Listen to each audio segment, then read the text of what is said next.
Hey, welcome to Ars Live. This is Benj Edwards. I'm senior AI reporter at Ars Technica, and today we're diving into one of the biggest questions in tech. Is the AI industry in a bubble? And if so, when will it pop?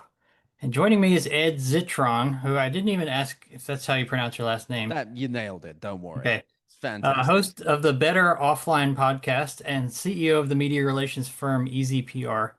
Ed writes the newsletter Where's Your Ed At, where he's become one of the tech industry's most vocal critics, particularly when it comes to AI hype.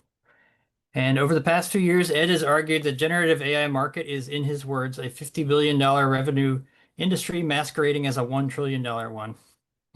And today we're going to discuss the AI boom, whether it's sustainable and stuff. But like when I told people I was going to have you on my show, Ed, um, everybody, this is not a show, but my broadcasts, like everybody's, I heard from so many people because you're a very controversial figure. Some people are like, are you going to grill him? Are you going to like, do you agree with him? Some people love what you write. Some people don't like it that much. But I, personally find your voice to be, I find you to be an important critical voice in the tech industry because there's so much, like sort of like a mindless hype train that goes on because money, everybody wants the money to come down from the sky. And so they just do the chant for the money and whatever it takes to get the money. So it's hard to speak out and stand separate from that crowd, especially when a lot of people's jobs are on the line for that. Like if you work for a tech company or if you work even as a journalist sometimes. I have never had any censorship or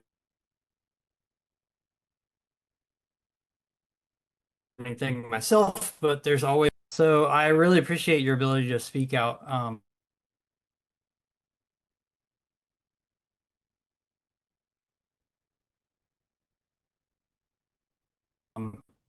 openly and and you froze. Yeah, you froze on your end, sadly. Yeah, I'm losing you. I don't. My internet connection, please. Anyway, so if am I unfrozen now, Ed? Yes, you are. Okay, good. Sorry about freezing. It happens sometimes. So, I was hoping we could just have a kind of a conversation, like as if we sat down over coffee or something, so it wouldn't be like a Okay. canned interview. But like these are the kind of things I would ask you if we just met for the first time. And one of my questions I would ask you is why are you so mad about AI? Because everybody's acting like it's something it isn't. They're acting like it's this panacea that will be the future of software growth, the future of hardware growth, the future of compute. When you actually look at the raw numbers, putting aside the efficacy, which I'll get to, the numbers are bad. The $50 billion number, it's around that. Even if you include things like CoreWeave, Nebius, Lambda, all the AI compute companies, all the hyperscalers, OpenAI, Anthropic, so on and so forth, it's a tiny industry compared to the amount of money going into it. On top of that, the models just do not have the efficacy. They don't do the things that people say they do. AI agents is one of the most egregious lies the tech industry has ever told, bar none. Like autonomous agents don't exist. And OpenAI as an organization, terribly run, burning billions of dollars, but ChatGPT has been sold on mythology. All of this has, but ChatGPT in particular is just not that. It's not good software. Most of this is not good software. You cannot consistently rely on it to do any one thing ever. Yet you read the headlines and they talk about, wow, the power of AI, the powerful AI models, and the actual things they can do, they're kind of cool at best, but for the most part, just fairly mediocre and so expensive. If customers bore the costs of these, the actual costs, no one would even think about this for a second. Yeah, that's a good point. Um, One of the difficulties I have with your criticism is that I use AI chatbots every day now to help me brainstorm and stuff. It doesn't write my articles or anything because that's not what we do. It's not our policy and it's not allowed and it would suck because it's not Right. a good writer. But so I find use like AI models as sort of knowledge translators and framework translators, and like a sort of a memory augmentation ever since I had COVID like so many times, and I've had some brain fog issues, and I'm sorry. ChatGPT is great for like if I can't put my finger on what this thing is called and I can't remember it, I ask like you can describe it in a like a roundabout fuzzy way and get an answer pretty quickly, and then you can verify it. But you know, you would never search for, or if you didn't, could agree with you that these AI models are not what they are billed to be. You know, they are Yeah. not people. They are not replacements for labor. They are like potentially at best, yeah, some kind of augmentation tool. Um, sorry, somebody said I dropped out. You Very did a loud. little bit, but I'm keeping up. Okay, good. Yeah. Yeah, so yeah, if you missed the question, I was talking about why is mad at AI. That's all. So, and anyway, so the thing is, you know, my big beef with the AI industry right now is the marketing that they are people replacements. Always into that.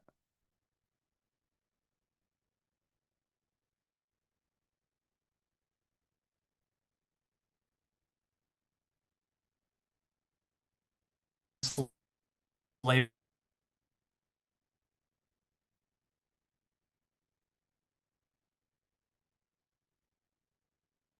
I'm so sorry, I've lost you, mate. So I don't know if it's just me talking to the crowd. Hello, Ars Technica. Hmm.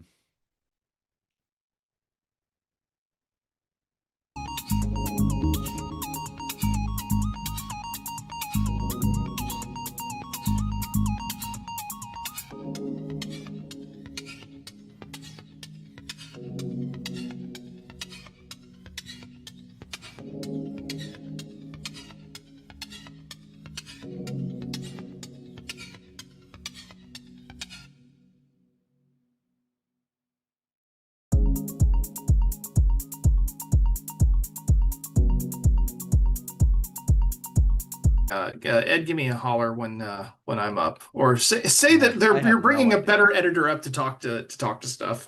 No, it's a substitute quarterback situation. You're the Joe Flacco of Ars Technica. Oh, there we go. I think we're on. I'm watching the stream here. I think we're at please stand by. It's the Simpsons thing with the guy with the drink. I know, right? I've got some backup questions, and I'm on wired Ethernet, so hopefully I won't drop out. There we go. I'm I mean, I'm on my watching the back. stream here.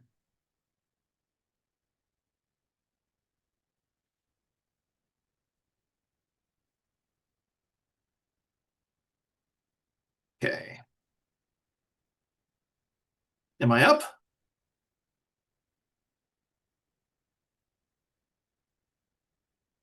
Oh, hey, I can see me on the stream. All right. So, All right. so hey everybody, my name's Lee Hutchinson. I'm subbing in for Benj here real quick while Benj works his internet issues out. So Ed, I've got some backup questions we can switch to, kind of the same topic, and it's stuff that I'm intensely curious about too. I was going to kind of wait and hold these until the end and then feed them to Benj, but let's go now. I'm um I'm genuinely curious here. When if we are in a bubble, when the bubble pops, what breaks first? Foundation model vendors, does the GPU supply chain collapse? Like what's the first thing that breaks? So if I knew, I'd be far richer. I don't have any Right, good stocks. point. I don't buy stocks. I don't hold stocks. Like I'm an animal.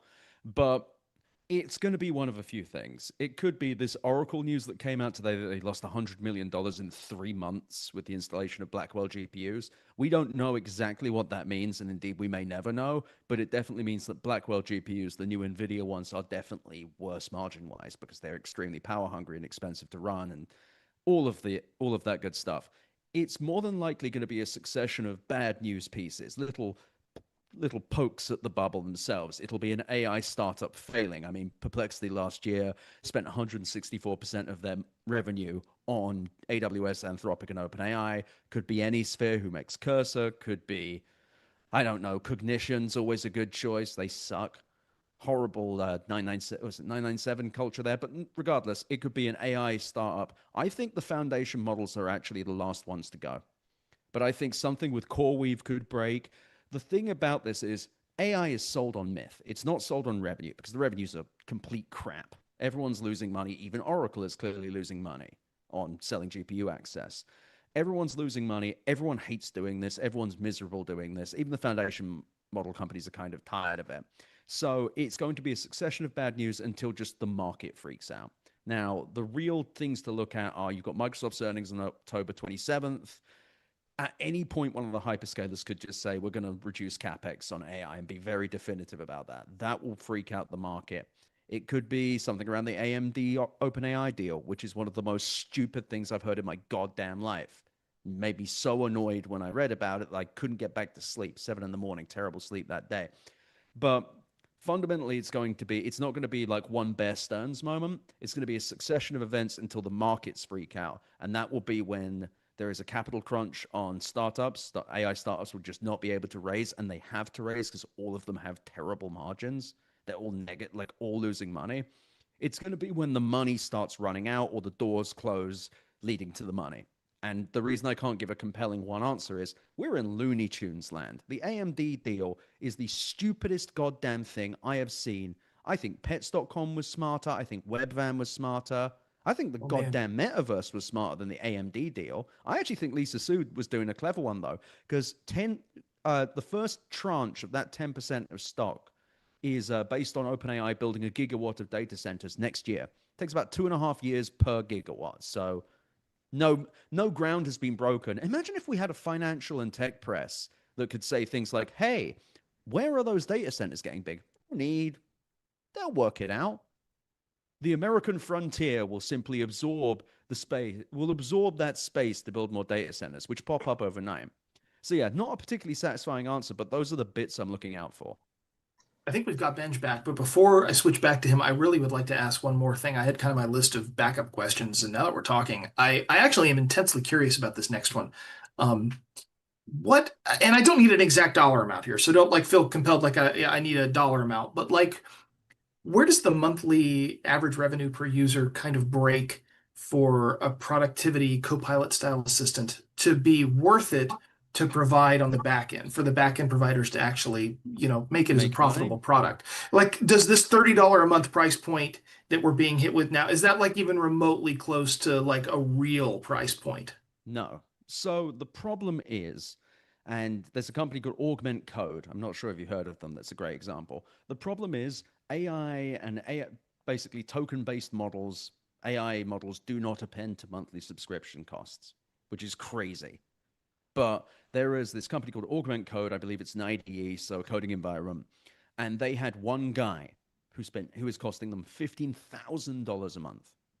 There is an Anthropic Claude Codes customer. Their apex capitalist predator is one Chinese guy who spent $50,000 a month. VibeRank is a list of all the Claude users and how much they burn. There's people doing 10, 5 grand a month on there.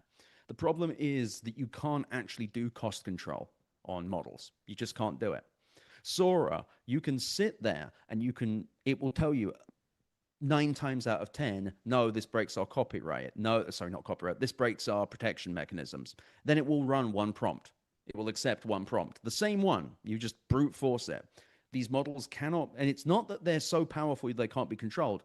Due to the nature of how one interfaces with a large language model, you can't actually, with the system prompt, stop it from doing everything. It's one of the reasons they're so resistant to doing any kind of regulation around these models and kids, because you can't actually fully restrict them without just doing onerous levels. So this is the thing. This is actually what makes AI kind of unique and insane. You can't tell how much a user will cost you. One asshole could say, oh yeah, I'm going to just mess around with that. It'll cost you $2 a month on a $20 subscription. Fine. And then there'll be one other asshole that costs you 50, 100, 150, $200. OpenAI is losing money on their $200 a month subscription. I mean, it's very bad, and it's not getting better because the cost of inference is going up. Yeah. I'm back now, I believe. What's up? Sorry, my internet decided to die right in the middle of this, and it's been fine all week. So anyway, tech industry is upset about this. They're trying to pull the plug. They're trying to keep us down. Man, anyway, that's a joke. So like I was going to ask you just briefly, do you ever use AI for anything, Ed? Is it useful to you in any way?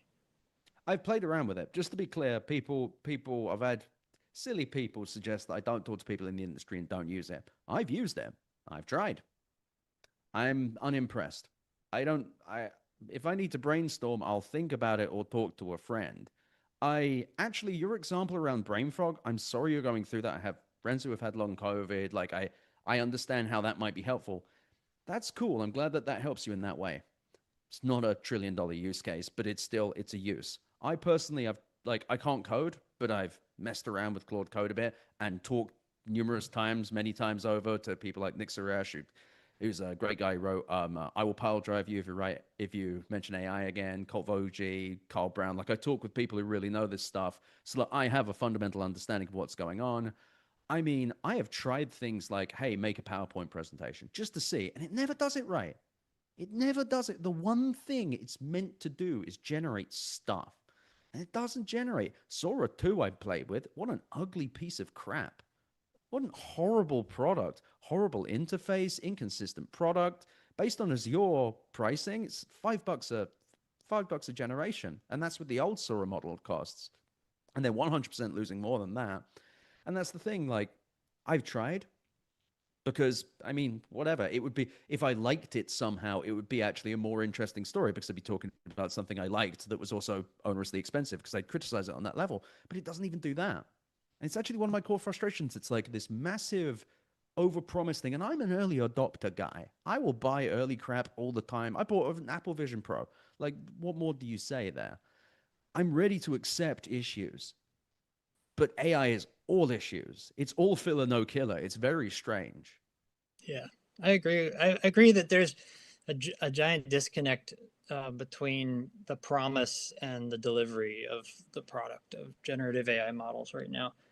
What I think is probably going to happen is that I do think the cost of inference will go down, or at least the cost of hardware will go down eventually.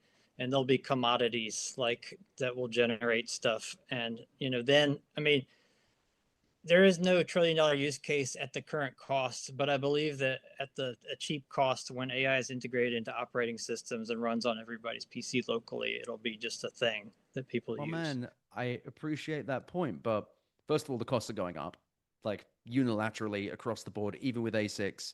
Cerebras is able to do things faster. Grok is able to do things faster, but not cheaper. No one is. But on fundamental level, let's say it was profitable. Let's say the thing today was profitable.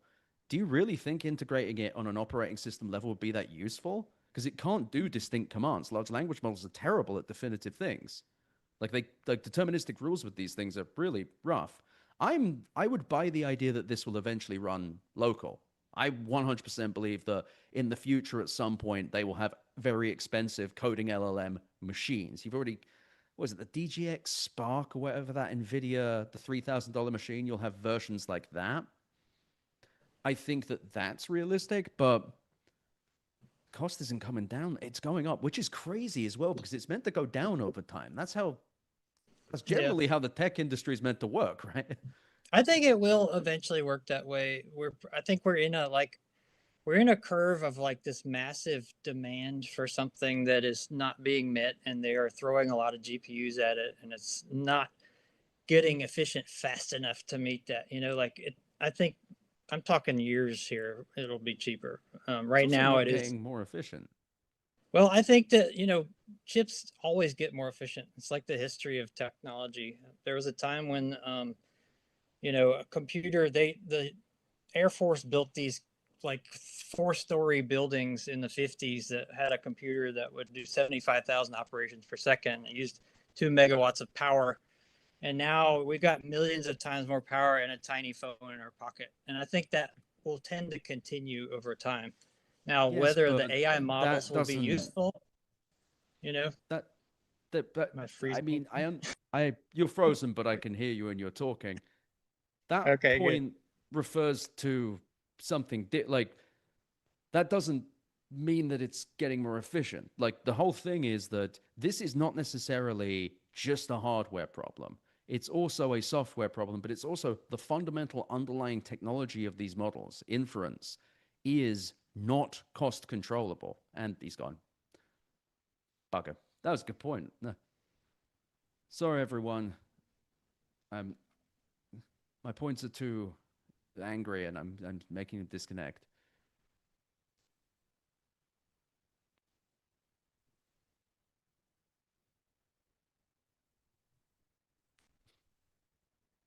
Are we still on? There we Okay, go. standing by. Let me take back over from Benj real quick. He's continuing to have connection difficulties. Apologies, everybody.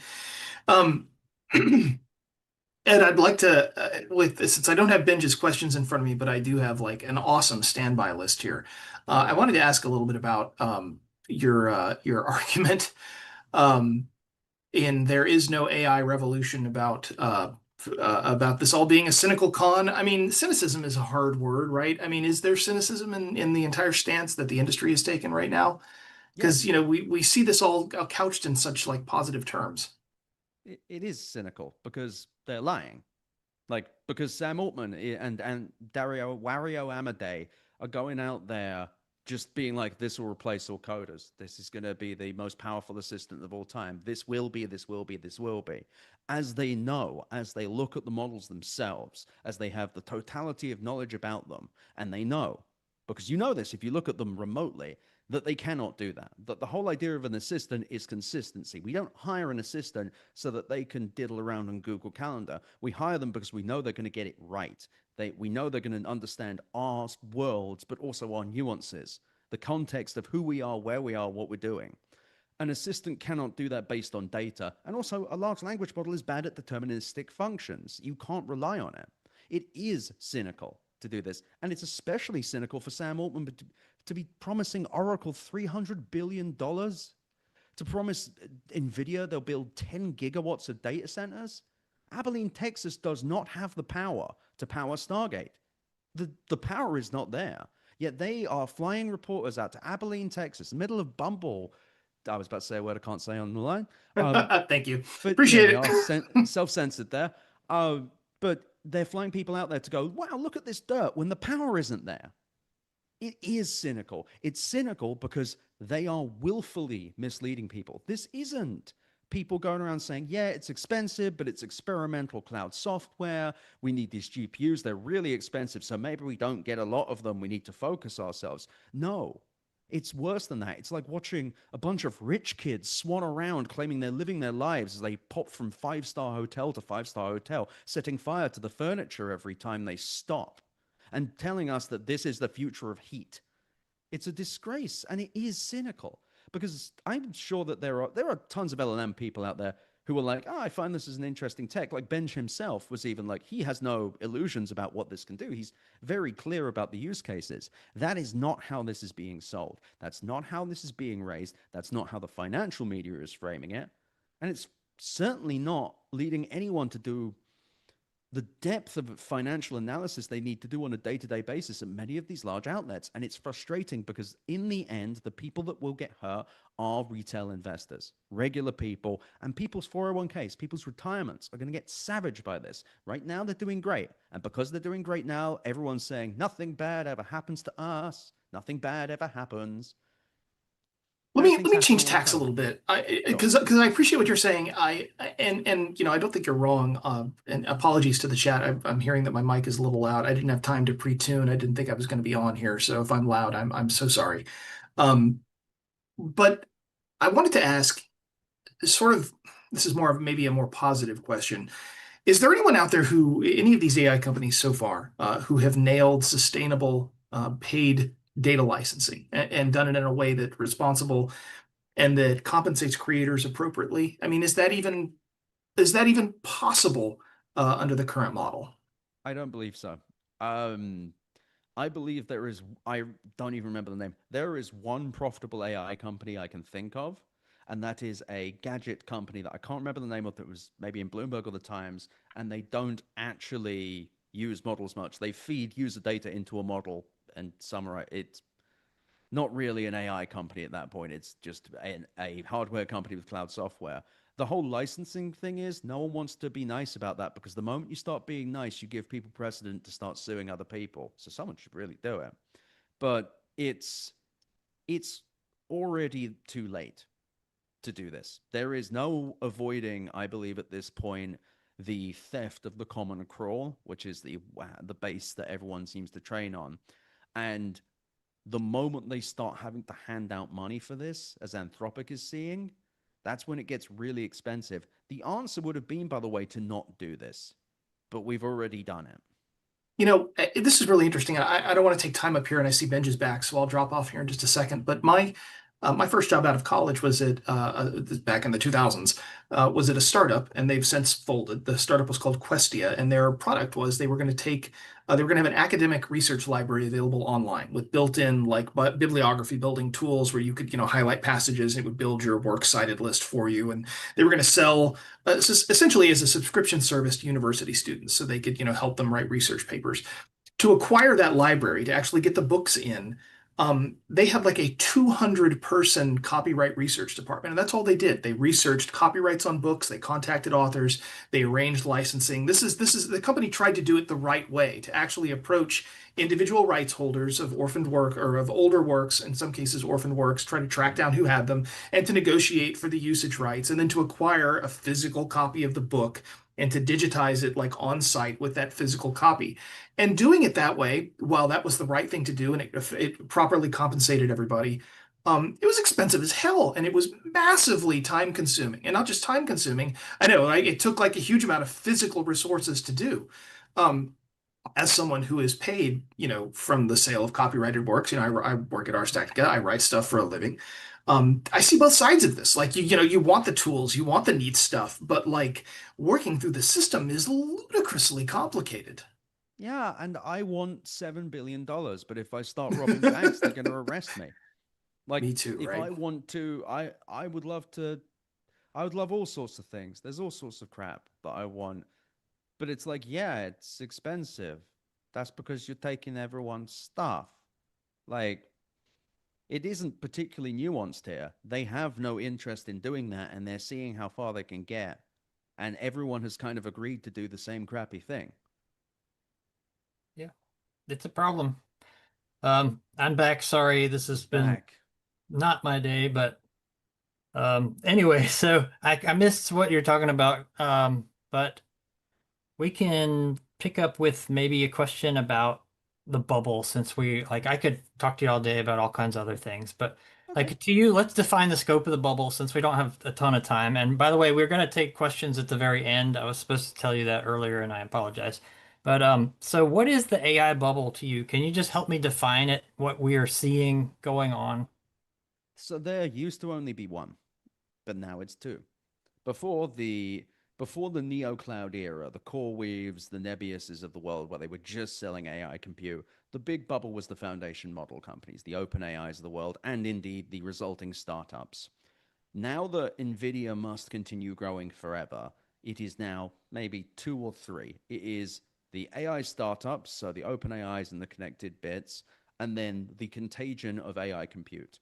The obsession, and the unhealthy obsession, I should add, of the markets with Nvidia and any cloud related stock which even smells of AI.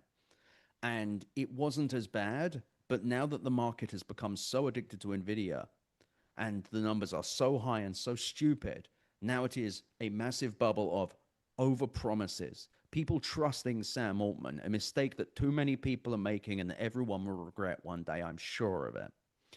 Now this bubble has escaped fully into the public markets, because before it was private startups, which was bad and would have resulted in venture capitalists losing money, which has happened before.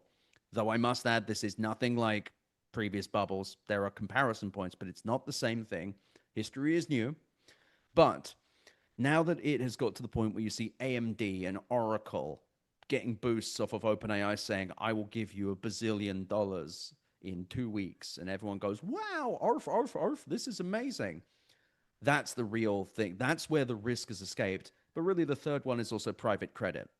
There's apparently $1.2 trillion worth of debt built up in AI now. This is not good considering how little money there is and how much money is being burned. And I have compelling evidence, and I published it, that AI compute companies are not making money, that the demand is not there for AI services. I am correct. And as a result of me being correct, we're in real trouble once the market accepts this, because all of those neoclouds, CoreWeave, for example, is mostly hyperscaler or OpenAI revenue. tell you, just a simple question. What happens when OpenAI is meant to pay these people? Are they going to pay them in funny money? Are they going to pay them in monopoly bucks? No, they need real money. Except they burned, I think, $9.7 billion in the first half of this year. It's all very bad. And when you say it out loud, it doesn't feel better. Yeah. It's the way I see it is like I feel like the tech companies are in a unique position right now in history that's reminds me of the Gilded Age of the 1880s, 1890s when the industrialists had massive monopolies because there was no regulation yet, and they figured out how to turn industrial machines into these massive money-making businesses, and these people got so extremely powerful. And I think that what we have today probably dwarfs that in terms of capital available. Yeah. So I feel like, they're gonna burn through their capital first. Like these companies are subsidizing AI, like Amazon, Google, Meta, Microsoft, because they have side businesses. And so who gets hurt the worst when the bubble pops? It feels like the big companies could survive, but like, do you think OpenAI will get acquired by Microsoft, or do you think they'll disappear, or what do you think is going to happen? And like Anthropic, for example, too, what happens to them? What do you think? So OpenAI is an interesting one because I think that Matt Hughes, my editor, has this theory that they'll become a PO box one day, just like a patent troll, just like a series of a company that just sues other companies that has like one guy and a few lawyers. I think OpenAI, if they can't convert to a for profit by call it February next year, donezo. I think they just start running out of money. And if OpenAI cannot convert to a for profit and make the plans to go public, they are functionally a Ponzi scheme. And I don't like saying that because people misuse that term. But if this company cannot go public, there are no liquidity events other than other money entering the system so other money can exit.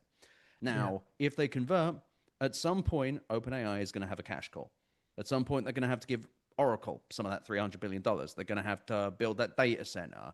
They're apparently raising tens of billions of dollars. Tens of billions of dollars is not going to make a dent in how much they owe. Like So they, what do so you they think? will. Like, what's the plan? What is Sam Altman's plan here? He's got to have some plan of how More. this ends. The end game is what? A super More. god, super intelligence that makes infinite money, or what? What do you I think? actually don't think that there is a plan at all. I don't think there's ever been one. I think they throw everything at the wall. I think they are used to everyone saying yes to them. The reason I use the rich kid example is everything's been given to Sam Altman. The press have done it too. They've accepted every line he's given. The financiers have done the same thing. The big companies are all run by business idiots who don't know what they're talking about. So, like, whoa, everyone's talking about Sammy. Clammy Sammy has got one on everyone. Everyone's buying his crap. And here's the thing, all of those promises will come back to hurt him because he's now promising real companies real money. It's no longer him just saying it will become AGI in 2 minutes. It's him saying, Nvidia, I'll build you 10 gigawatts of data centers. It's AMD, I'll build you 6 gigawatts of data centers. Oracle, I'll pay you $300 billion across 5 years. CoreWeave, what's 22 point something billion dollars. At some point, Mr. Altman's going to have to pony up. And Mr. Altman don't got the cash. No one's got the cash.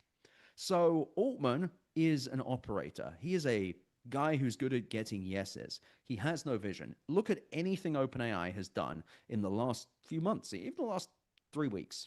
Everyone's freaking out like, oh, OpenAI, they did apps. They're bringing apps to ChatGPT. Oh, I have a short-term memory issue because they announced that in 2023. Some of the same partners too. There was already an apps SDK in ChatGPT. They just brought it back. And everyone's like, ooh, wow, new thingy. Sora, one of the most embarrassing launches of all time. And if $5 a video, it's costing them or more based on my analysis. And on top of that, it's an ugly, stupid app best known for copyright infringement. A marketing tool framed as technology. All of this stuff is to say, there's no strategy. What is OpenAI? Sarah Fryer, their CFO, has signed off on projections saying that they'll make more money than Meta, $200 billion in 2030. And they'll have positive gross profit margins as well. How will they do it? Bugger all knowledge. No, there's no actual thing. This is a company flying by the seat of its pants, taking advantage of a media that's asleep at the wheel and investors that don't know anything. And the frustration I have is that it is blatantly obvious. And when all of this falls apart, people are going to write these articles saying, how could we possibly know? And I'm having all of their heads. Every single person who writes an article like that KOS. I'm serious. I'm going because guess what? The reason, the way we would have known that this was going to happen would have been bloody looking. Reading your newsletter, maybe? Yeah. Or I don't know, looking at the numbers. Yeah. OpenAI was we knew they'd lose $5 billion in June of last year. It was Amira Ferrati, I believe, at the information. Like the information's been really good on publishing this, but the facts have been out there for some time. I've been building an argument over time, but a lot of the things I reference are from early this year or middle of last year. So, No so one can you wants pass? it. Well, let's say, I mean, let's say Sam Altman's right that AGI comes and replaces people, workers, or whatever, and they get to deploy labor on a machine. I mean, does that make all the money they need to survive, even if that happens, do you think? If the Fantasy frog scenario. had wings, it could fly. Like, first of all, Sam Altman himself said that AGI was not a useful term about a month ago. But what is AGI at this point, other than slavery? Because that's what people are describing with AGI. And a conscious being that we trap in the computer to do our bidding, that's slaves. But putting all that aside, what does AGI mean? Is it an Yeah, autonomous computer? well, it's a nebulous marketing term that's very hard to define. I just wrote an article about that too a couple months Yeah. ago. About they can't define it, and But I that's the think it's thing, probably like, time to move beyond the AGI thing. But I think it's part of Sam Altman's like whole selling package, so it's hard to do. and Dario. Yeah, that too. So let's see what happens when it pops. Let's also like what about all these big data centers they're building? What do you think is going to happen to them? Are they going to be a Ooh, they waste? are Will they put to use? What do you think? waste. GPUs do not have a ton of use cases. You've got data analytics, you've got crap, you've got like science stuff, you've got video, but nothing that's like hyperscaler. Say when I say hyperscaler, I mean like big growth, like meaningful growth at the hyperscalers. Like there's nothing like that. I think a number of them never get built. That's my new call because I've been looking up Abilene, Texas, where the Stargate is. There's not enough power. They need over a gigawatt of power. They got 350 watt megawatt power station and a 200 megawatt substation. They need about double that. No one seems to be able to answer those questions. They don't respond to my emails. The point is, these data centers, and I think people, and I say this myself, I've only recently learned, people have a very poor understanding of data centers in general. These things take years to build. But even if you can build the data center, get them all of the water and the power is the problem. A gigawatt of power is a lot, and it's not, you don't just build a power station. You don't just, it's not like Red Alert 2 or 3, two fantastic games, nor are there Psychic Russians. But putting that aside, you don't erect a power station and it just happens. There are months of actual, even if you put all regulation aside, you have actual experiment, like you actually have to do physics to make sure that it doesn't kill everyone. I was just talking to the government actually about this. It's like when you build a gas pipeline, you have to destroy every community between the power station and the eventual out point. But even then, fundamentally, the power doesn't exist for most of these data centers. It may exist in that they can permit it, but building power takes time, and it's not something you can rush. You can rush construction, you can throw a bunch of money at it, and then it also costs a bunch of money. So I think tons of these data centers just don't get built fully. I think a lot of people take a bath on them. I Yeah, it think seems. you've got Meta doing Enron crap. You've got Meta doing an SPV, which people invest in, which they pay money into. Every bad sign is there, but data centers themselves, and many of them are not getting built. So I realize we're going slightly over the question. That's all right. That's fascinating because I pointed out that 10 gigawatts is 10 nuclear power plants they have to build. So, like in one of my articles, that's not a trivial thing to build one nuclear power plant. It's not just building them as well. It's actually getting the power to the plate. Like Yeah. it's insane. And everyone's just casually throwing around this term gigawatt here, gigawatt there. The power station in Manhattan is 600 megawatts. I think the one in Queens is like 900 a gigawatt. Mhm. That's for an entire city and took a lot of money and time to Yeah. build. It's just not going to happen. Yeah, it does. You're painting a compelling case here, I'd say. I'm supposed to move on to audience questions now. We could talk all day. I've got so many Yeah, more no, questions I I'm couldn't loving get it. to, but I'll just have you back another time on my Absolutely. my show next year. I don't know. So Tim Torres asks, what should the average person be doing to insulate themselves against the impacts of a potential bubble popping? Does that change for white collar versus blue collar? So the weird thing about this is because there's not that much money in AI, the economic impact isn't going to be, it's not as bad as the great financial crisis because you've not got millions of people with a bunch of houses that they can't pay for. You've not, I don't think you've got banks running out of money here. That being said, the stock market is going to be quite apocalyptic. I am not a financial advisor. I cannot give you financial advice, and I will not. I won't tell you what to short. I won't tell you what to buy. I will just give you the information for you to make decisions. That being said, there's no real money here anymore. Like the amount of money being promised by OpenAI is egregious and ridiculous. And if they've refused to pay or can't pay, that will cause trouble with those stocks. I can't say to what end though. I can't. But know that if your eyes and your ears are telling you this stuff isn't revolutionary, if your eyes and your ears are saying your bosses, who seem quite stupid, seem to think this is the future, maybe they're just stupid. Maybe it's not you. Maybe everything you're reading about the power of AI is just marketing, because that's really what it is. Yeah, maybe Benj Edwards is also telling you these things if you read his He articles. is. There's a reason I So picked this. they that's a good answer. So we're not worried about like the whole economy melting down necessarily if this pops, We you're don't. saying? The thing is, my larger thing I'm worried about is the amount of private credit going into this. The amount of debt here is astonishing, and what continues to worry me is the amount of stock pops we see from OpenAI touching stuff. In a sane, rational, moderately realistic market, we wouldn't trust a company like OpenAI, who will probably lose about 10, $20 billion, a couple billion, talking real money there this year. You would say, hey, wait a second, they can't afford this. Now, this is usually a line in articles. This is usually one line saying, yeah, it's not clear how they'll afford this.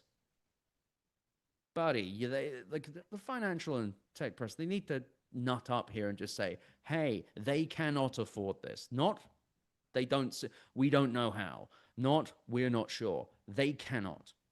Because there is a limit to available debt. There is a limit to available venture capital. I think there's a guy called John Skoda who did an analysis that said we'll only have about $164 billion of US venture capital left by the end of the year. OpenAI is what, meant to take all of that every year? God, no. It's not going to happen. Even if you had some obscene government program, which is not going to happen, by the way, they're not going to give them more than $20 billion a year, which won't even pay the flipping power bill. But this is also assuming that OpenAI actually has the users to keep up with that compute. Because what, they hit 800 million weekly active users, but even in their own research about how people use ChatGPT, they say they don't deduplicate them. When someone's logged out, they could use another machine to play ChatGPT and play ChatGPT. I sound 100 years old, but to use ChatGPT, and they would count that as another user. OpenAI is playing some silly buggers with numbers, and I think you're going to, one day, it's going to come out how silly those buggers really were. But I think that it's just in this Let me interrupt situation you for a where, second. Just yeah, as a continuation, one of the things you said happens to tie into one of these questions, which is Jesse TG asks, do you think anyone is likely to get a government bailout when the bubble pops? So this isn't something you can bail out. So, to illustrate what the bubble really is, it's Nvidia. It is Nvidia. The reason that Oracle agreed to a $300 billion contract the customer can't pay for is because of Nvidia's stock growth. Nvidia has been doing insanely well. The reason that the market is scared, the reason the market panicked in January, the reason that the market kind of got wobbly when they put out their earnings is Nvidia had a piss poor 55% year over year growth rate, which for any other stock, you'd be like, hell yeah. But for Nvidia, which had quarters where they're like 144%, 256% year over year growth, Nvidia became the largest stock on the US stock market, 7 to 8% of the value of the S&P 500. Everything's around Nvidia. That's the thing. That's all it really is. It's associated stocks, but it's mythology. Microsoft, they stopped announcing how much money they're making in AI. Point is, none of the companies that are going to cause the bubble to burst can be bailed out. Even if you bailed out OpenAI, unless they were public, which they are not, and they will not be able to do if they cannot if they can't convert even to a for-profit, they are a private company. Thus, they would not usually affect the market. Nvidia, their growth is why the bubble is inflated. If their growth goes down, the bubble will burst. Here's the problem. You can't really bail that out. Are we meant to nationalize Nvidia? Because just to be clear, it isn't about Nvidia continuing to profit. It's about Nvidia continuing to make more profit and more profit growth every single quarter. 55% wasn't enough, but if 55% was what they need to, in a year, be making $72 billion. And the year after that, be over $100 billion in a quarter. In a That's quarter, crazy. selling GPUs that lose you money the moment you plug them in. Oracle lost $100 million in 3 months because of Blackwell. Like, I've been Well, do you saying this think? forever, and I get so animated about it because it's there. You can see I, it today. yeah, I understand that this. Do you think that's why Nvidia is doing these circular investment things? Like, 100%. to keep propping this stuff up. Like we I mean, need, that's all CoreWeave is. yeah. CoreWeave, they funded CoreWeave, became their biggest customer. Then CoreWeave took that contract and those GPUs and used them as collateral to raise debt to buy more GPUs. That's why Nvidia did it. It's kind of brilliant. It shouldn't be legal, but it's kind of brilliant. It will fall apart because CoreWeave has $25 billion worth of debt. And their largest customer, OpenAI, well, they were meant to start paying them October 1st. I do hope those checks clear. Like, it's just like, it really is like, when will Wile E. Coyote look down? I am, gosh, I wish I could call that myself. Like someone, Ronan McHugh said, who has an interest in actually calling OpenAI's bluff? Or all the big players want to keep the hype wheel spinning. And at some point the rubber has to meet the road, right? Mm-hmm. And when do you think that will happen? You're not a fortune teller, but are we talking a year, 2 years, 6 months? What do you think? Next year and a half. Like, I think next year and a half, but it could be quicker if OpenAI doesn't convert. If they don't convert, it's a real pants down moment for them. There's no way out. This whole non-profit thing was a horrible idea. But I think the important thing to know here, and to kind of answer one part of the question, is the reason that no one's calling the bluff is we're currently in something I call the rock-on bubble, which is tech is out of hyper-growth ideas. We don't have a smartphone. We don't have a cloud compute. We don't have a new thing that will grow everything forever. Generative AI is meant to be the thing that grows everything forever. It's meant to be the panacea. It's meant to be the new smartphone, the new cloud compute thing that they can sell to everyone. It's meant to be the new hardware thing. It's meant to be the new consumer subscription. It's meant to be everything. And it just happens to be the most expensive thing ever that loses tons of money. You can't control the costs. So because it's mythological, because everything is around basically hope and hype, it could be a year and a half. It could be 3 months. It really depends. If a bunch of really crappy news comes out, and I think there will be an AI startup that runs out of money, which will cause all the other AI startups to start running to their venture capitalists saying, hey, you know that running out of money thing? We're also doing that. And then venture capitalists will start saying, crap, is everyone doing this? We need to sell our companies. And then everyone will try and sell their companies at once. A fire sale environment will be completed, at which point everyone's valuations will dip, at which point it will become basically impossible to raise venture capital for an AI company, at which point this will hit the foundation model companies. Now, the reason I say that is foundation model companies, OpenAI and Anthropic, make a bunch of money from startups. They make a bunch of API revenue. Anthropic is the most exposed, though, because most of their money comes from selling API access. Once that flow of money comes down, it's bad news for them. Their second largest customer, AnySphere, Cursor, Tom Dotan over at Newcomer, he reported that they're sending 100% of their revenue just to Anthropic for compute. All of this is just castles on sand. And no one wants to admit that that's the case. But the moment one of them does it, the moment they get the excuse, notice that everyone started saying bubble after Clammy Sammy said AI bubble. Everyone's willing to say that now. Soon someone's going to say this is unprofitable. They're going to use the magic words. And then everyone's going to go, yeah, well, it's unprofitable, but And it's kind of gone from this point when people say this is the most transformative technology to, of course it's a bubble, you moron. Duh. Yeah. Yeah, we're losing a bunch of money. I Whatever. think It's good, though. I think, I have this sense that we've sort of hit a peak of this particular cycle here with AI that, even people like Benj Edwards, me, who are, people accuse me of being an AI hypester and all this stuff. And I'm interested in the technology and I think it's really cool and you can do neat things with it. But I have to tell people it's not what you think it is and it's not going to do what you think it can do.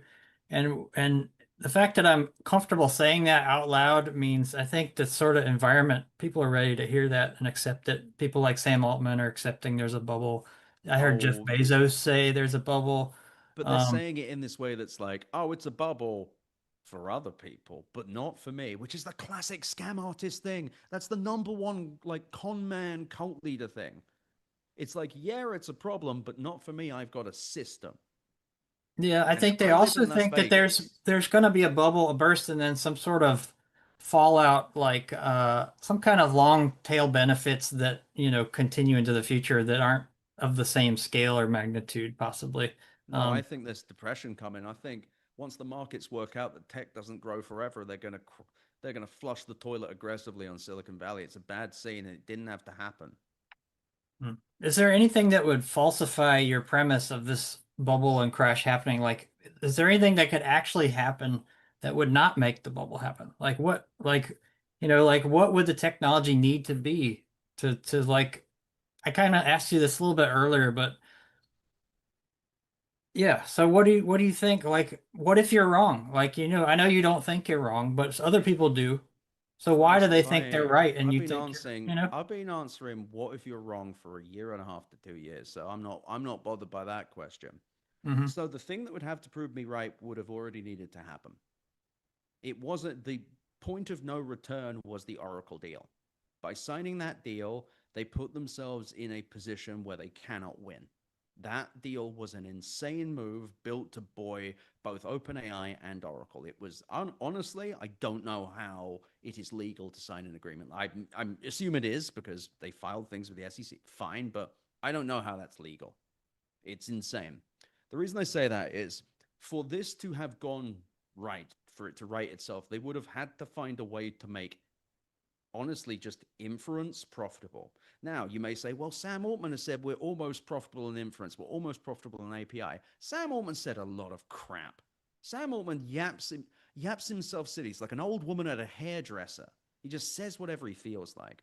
The thing that would have had to happen with inference would have had to be like minute. It would have to be like hundredths of a cent per million tokens. Like they would have to be printing money, and then it would have to be way more useful. Like it would have to have efficacy that it does not have. The Yeah. hallucination problems, which are unfixable per OpenAI and have always seemed unfixable, would have to be fixable. And on top of this, someone would have to fix agents. The problem isn't just that the technology sucks. It's that the technology sucks, and everyone has been saying, this is the biggest, most important, best thing ever, and it will do literally everything. It will make your stock go up. It will make your software better. It will be the best consumer device ever. And also will pay Oracle 300 billion goddamn dollars in 5 years. Mhm. Un- Unbelievable. Like when I think about this stuff, I get so frustrated because it's nice now. It's nice because people are listening to me. But a year ago, people were like, you're insane, Ed. $5 billion? Whatever. Uber lost that much money. Uber didn't lose even a fucking percentile, pardon my French, of the amount of money that OpenAI has cost in the last 2 years. But I no one think. wants to go and do the historical reading. So I'm Yeah, may ranting a little may I bit. interrupt But you for a second? What changed? Like, I have seen your trajectory since the beginning of the AI stuff, and I really appreciate the rod economy essay was really good. And thank you. I thought some of your economic arguments were sort of like, okay, maybe like a year ago, but then OpenAI kept asking for more money and more money and more money and more money. Mm-hmm. And these circular things start happening, and it's starting to look a little weird. So unfortunately, I have to wrap it up, but I want to conclude with something. You don't like Sam Altman very much, but what's the best thing about Sam Altman? Can you say anything nice about him at all? Why do I need to? You don't need to. It's a This challenge. man, this no, You can I say no. understand There's why you're nothing. asking this, but I Yeah. want to be clear. Sam Hmm. Altman is going to be the reason the markets take a crap. Sam Altman has lied to everyone. Sam Altman has been lying forever. Sam Altman misled his board, he misled Oracle, he misled the markets. He has led like the Pied Piper. He's led the markets into an abyss.